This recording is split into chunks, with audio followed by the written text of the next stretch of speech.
gotta tell you, I'm nervous, I'm excited. It's a big deal. Now let me explain why. So my introduction to McLaren as a brand, officially and properly, was when I had my first experience in the McLaren 675 LT. Notice, I can thread it with the cross of the wrists. What? Now for those of you who have watched that video, it was out in Tenerife, and I approached that car with no expectations at all. I was given the keys at the last minute, I jumped in it, and what transpired was my brain being warped. I literally put my money where my mouth is, and I just had to hunt down a 675 LT. Now, we are little over 7 months later, and here I am driving the successor to the 650S. It's important to say that because despite the specs of this car on paper, it outdoes the LT in pretty much every area. It's not designed to replace that car. The LT is a more focused, raw driver's car. But it's really hard to ignore it, because when you're in this thing, well, let me just give you a bit of this. Oh my sweet Lord! I don't know how they do it. Every time I get in a car and I'm like, how much different? Let me just try that again.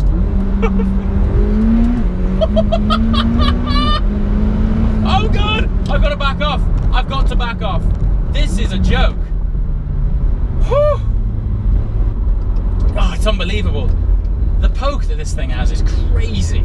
So, 720S, 720 stands for 720 PS in horsepower, that's 710 horsepower. We have an upsized engine. We've gone up from the 3.8 litre to a 4 litre twin scroll turbocharged engine. What? By the grace of physics, how do you do that? I swear to you, I can almost feel my diaphragm compressing against the seat when I accelerate in this thing. Just check this out. Oh, if this thing had wings, we would fly.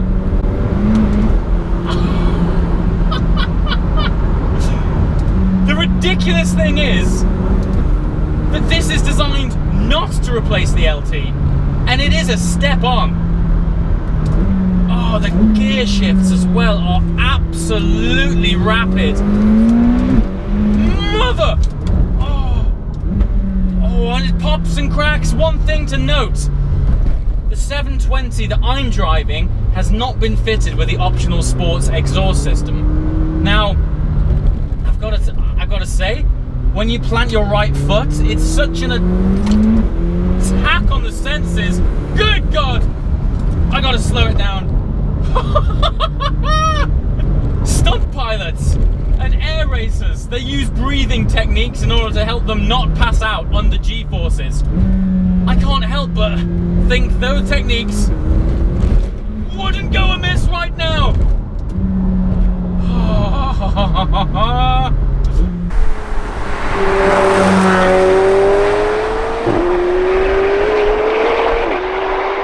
It's important not to get too carried away in something this powerful in an environment you're not too familiar with. What possessed you to make something so ridiculously powerful? As I was saying, this car doesn't have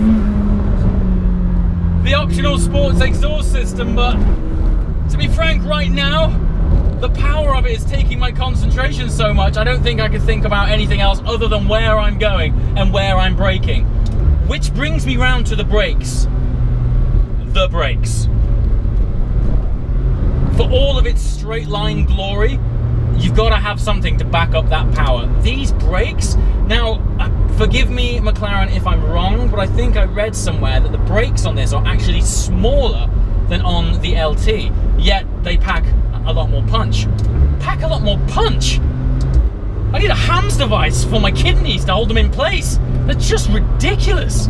Like, you anchor on, and I feel my eyeballs get thrown to the front of my skull and compressed to my face upon braking. It has got that much power. And you need it. Because in third gear right now, there goes the kidneys, there goes the eyeballs. Kidneys, eyeballs, oh Lord!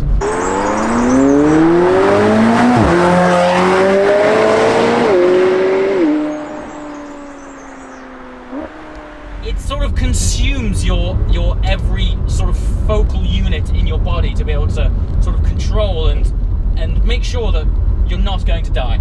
And so, before you know it, you're doing speeds that are quite simply ungodly. But thankfully, these brakes are such that it is like throwing an anchor out onto the tarmac. It just sheds off so much speed. And so, yes, you've got all this fantastic power and vast torque, but you're not overly afraid. I have driven cars in the past where the focus has been on all the go and no slow. And I know I'm putting a lot of time and effort into discussing the characteristics of these brakes. By God, are they impressive. Now, normally I'm all about taking you along for the driving experience, but I feel because this car is such a tech tour de force that it would be wrong of me to neglect some of the standout features. This screen has to be number one. It has this folding, retractable cluster. Two reasons for that. When you put it into track mode, it folds away, like so. I mean, how sci-fi is that? That in itself is adding a little drama. The idea behind that is when you're on track or in track mode, you don't need to be distracted with the likes of sat-nav and radio and things like that. You just want to know what gear you're in and how fast you're going and what revs you're in. So this folds away. It's got a beautiful little screen on top of the main cluster unit. So when it folds away, you're presented with this very simple, very straightforward, what I would say is back to driving basics interface. And its second purpose, by folding it away, is also giving you a little bit more visibility on the road. And if you want to be all James Bond and bring it back, there's a simple click of one button, and behold, the massive LCD screen that looks like I'm piloting a fighter jet.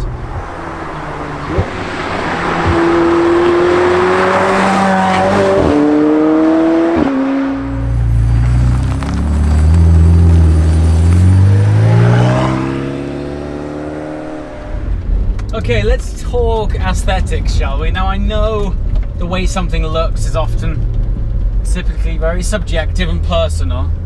I'm going to go out and say that as a whole, this thing is pretty damn good looking. Now, let's cover off the controversial points first. The light sockets.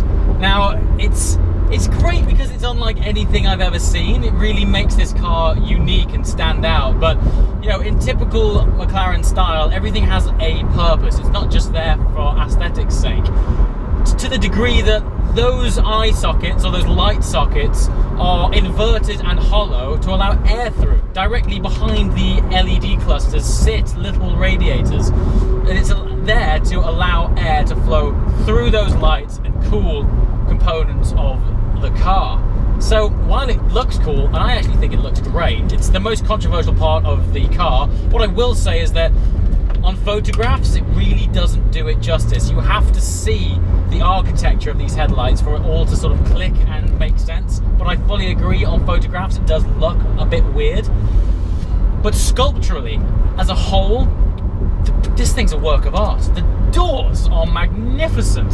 When you open them, you can see through them. They're like hollow. The amount of sort of air channeling and aerodynamic sculpture that's gone on with this car is truly breathtaking, and as a result, the components of it are beautiful. The rear has such a fabulous stance, and there's just a lot of flowing movements of, well, basically practical aerodynamics that, as they say, form follows function, and this thing must be incredibly functional because its form is fabulous. And let's talk about the inside. Well, this feels like I'm taking a look at a prototype that's not out for the next 3 years. It is a complete leap on. And switchgear, every touch point, everything that you interact with has been machined out of a beautiful material. be it the tips on the air vents, the switch gear. Everything's lovely. And the gear shifts. Now, I was told that there's been quite a significant improvement on shift time, even versus the LT, which, by my experience, is practically seamless. Listen to it. I don't know where you go from there. I don't know. It's. I tell you what else is phenomenal. It's just how much pull there is at the top end. The top end, like turbo cars, they genuinely top out when you get up higher up the rev band. But this. Oh. Okay, so we've come into some traffic. I'm going to dial this down to sport and try my best to conclude. Look, when you dial it down, that screen comes back up. It's a vast array of awesomeness. So how do I conclude this car? It's not easy, and I'll tell you why.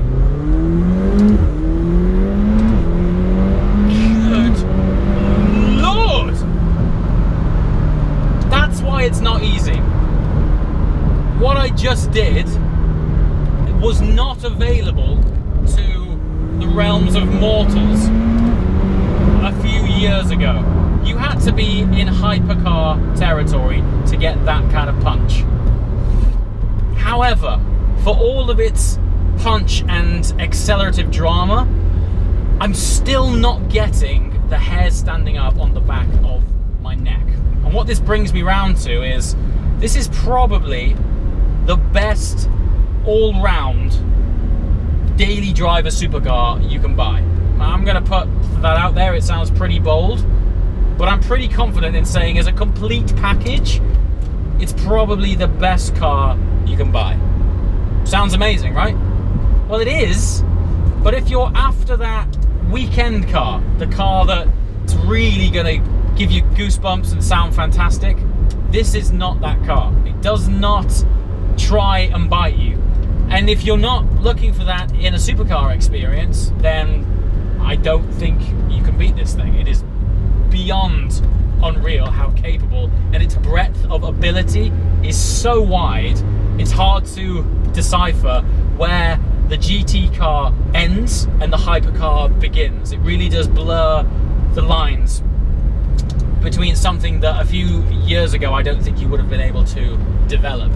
But having said that, if you want an attack on your senses, if you want a visceral beast to eat your nervous system upon depressing the throttle, this in its current state, don't forget this doesn't have the sports exhaust on it, isn't delivering that experience.